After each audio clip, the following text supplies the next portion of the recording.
Máirtín de Cógáin, here on behalf of Tourism Ireland and CWT Meetings and Events, and we'd like to wish you a wonderful St. Patrick's Day, wherever you are in the world.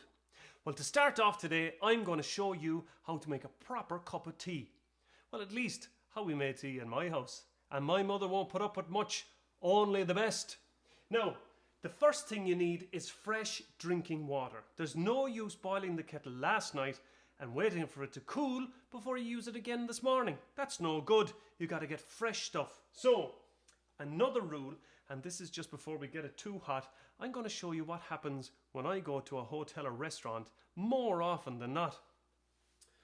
I would be served water that's not boiling, even though it is quite hot. And then I would be asked to place a tea bag into the water. Lord above. So look at the coloration there now, right? I'm shaking it about and you can see the coloration is not very appetizing. Now you dip it a bit and you can see it work on.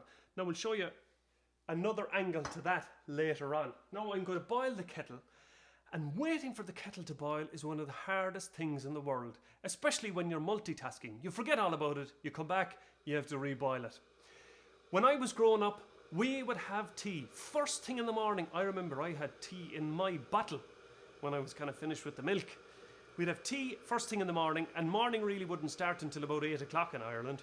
Then the whole world would stop for 11s. I remember being out in the farm baling hay, and Auntie Marion would come out with a beautiful teapot and lovely freshly baked scones and jam to have tea out in the field at 11 o'clock. Can you imagine it? And then we'd have our dinner in the middle of the day, and we'd have tea following that. And then at 4 o'clock, the farm would stop again for more tea back at the house.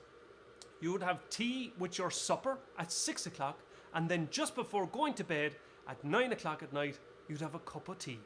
And that's how it was. And my grandmother's house had a big, huge mound of tea leaves that she'd swish and throw out after every serving.